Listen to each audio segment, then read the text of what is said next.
Então, pessoal, a gente vai começar falando aqui sobre o ciclo do carbono. Então, o CO2 ele é utilizado pelos produtores para a produção de matéria orgânica, como a gente viu nas últimas aulas. Então, os produtores aqui, a gente tem as algas, cianobactérias e plantas. Aqui está representado as plantas, aqui também as bactérias. Por quê? Entre os produtores, nós temos também os quimiosintetizantes, que tem as bactérias e as arcas. E não se esqueçam que entre os produtores fotossintetizantes, nós temos também algumas bactérias que são as cianobactérias. Então, os produtores eles vão assimilar a matéria inorgânica pelo CO2 e a água também para a produção de matéria orgânica. Então, eles vão realizar a fotossíntese e a quimiossíntese produzindo matéria orgânica. E nós vimos que alguns seres vivos vão consumir os produtores, os consumidores. Os consumidores vão utilizar a matéria orgânica produzida pelos produtores para estar se alimentando. Além disso, pessoal, a gente tem que lembrar que os produtores, só para a gente revisar um pouco, eles produzem a matéria orgânica. Parte dessa matéria orgânica pode ser assimilada pelos consumidores, mas parte dessa matéria orgânica vai ser usada pelo próprio produtor. Então, o produtor vai realizar respiração, tá certo? Para a produção de energia. E quando ele realizar a respiração, ele vai estar produzindo CO2. Então, nós vemos aqui um microciclo dentro do ciclo do carbono dos próprios produtores. Eles utilizam o dióxido de carbono para produzir matéria orgânica. Eles consomem essa matéria orgânica pela respiração. E na respiração, eles vão produzir metabólitos. Um desses metabólitos é o CO2. Então, eles vão liberar o CO2 para o ambiente. Assim como os consumidores. Os consumidores também vão realizar respiração para a produção de energia e produzir o CO2.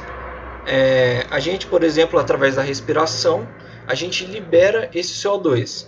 A gente faz a respiração celular para a produção de energia. Esse CO2 fica no sangue, passa para os nossos pulmões e a gente libera o CO2 através da respiração. Além disso, nós vamos ter o papel dos decompositores. São muito importantes, como a gente viu. Os decompositores, que são as bactérias e os fungos. As bactérias e os fungos vão degradar os seres vivos que morreram. Então, a gente vê aqui os produtores, quando morrem, vão passar por um processo de decomposição e os consumidores também. Então, todos os seres vivos, quando morrem, passam por esse processo de decomposição. E esses seres, para a produção de energia, vão utilizar a respiração para estar degradando essa matéria orgânica. E quando eles fizerem essa respiração, eles vão estar produzindo metabólitos, como a gente viu. Então, vão estar produzindo o CO2. Então, quando vocês virem a palavra decomposição, vocês podem entender que está ocorrendo um processo que vai levar a uma produção de CO2. Então, a produção de CO2 por decompositores é sinônimo de decomposição. Lembrando, pessoal, que os produtores, quando eles assimilam CO2 na forma de matéria inorgânica, eles vão estar assimilando esse carbono, produzindo matéria orgânica, tá certo, pessoal? E essa matéria orgânica pode ser consumida por produtores, decompositores, consumidores, pela respiração, e vai ter a liberação novamente de CO2. Na outra parte aqui, a gente vê combustíveis. Nós temos combustíveis fósseis e os biocombustíveis, mas eles são utilizados para combustão. Então, eles são fontes de energia utilizadas pelo ser humano. E quando é realizada essa combustão, a gente tem a produção de CO2. Isso é muito importante, pessoal. Vocês vão cansar de ver isso em vários vestibulares, principalmente no Enem. Eu acho que se cair uma questão, pode ser relacionado a isso. Por quê? O ser humano ele utiliza muito esses combustíveis para realizar a combustão.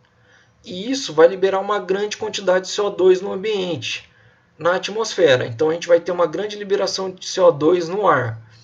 Essa grande liberação de CO2 ela vai aumentar o efeito estufa. O efeito estufa que a gente vai discutir mais na aula de poluição daqui 2 aulas.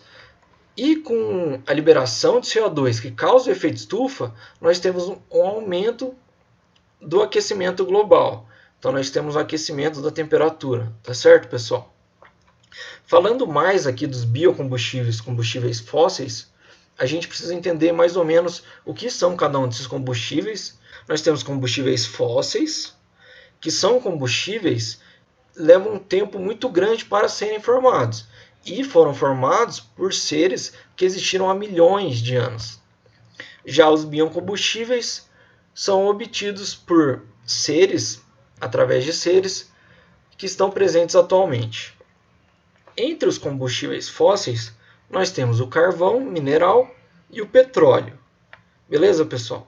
E os biocombustíveis, nós temos a lenha e o álcool. A gente vê uma seta aqui dos produtores para os biocombustíveis. Por que essa seta?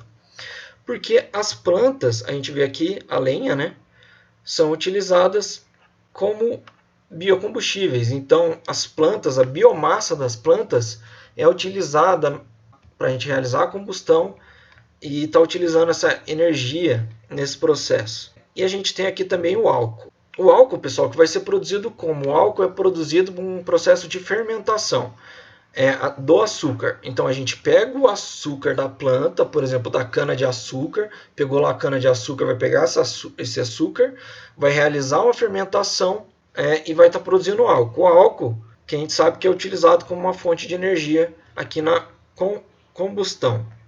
E esses seres, por que a gente está relacionando eles com o ciclo do carbono? Porque eles têm matéria orgânica. No caso dos combustíveis fósseis, eles são formados por seres que viveram há milhões de anos, que passaram por um processo de decomposição, mas nem toda a matéria orgânica deles, né, no processo de decomposição, foi degradada para produzir CO2. Então a gente ainda tem carbono aqui. A gente ainda tem matéria orgânica. Tá certo? Muitos combustíveis fósseis foram formados por seres que realizaram a fotossíntese e assimilaram esse carbono. No carvão mineral, a gente tem um destaque de pteridófitas. Pteridófitas que são representados, por exemplo, por pinheiros. Os pinheiros têm um destaque na formação do carvão mineral. Enquanto o petróleo pode ser formado pelo plâncton. Plâncton, como a gente viu nas últimas aulas, o zooplâncton e o fitoplâncton. Tá certo, pessoal? Então era isso. Esse aqui é o ciclo do carbono. Ele é muito importante e vai aparecer sempre a relação dos combustíveis fósseis com o ciclo do carbono. Esse que vocês precisam ter mais em mente, tá certo?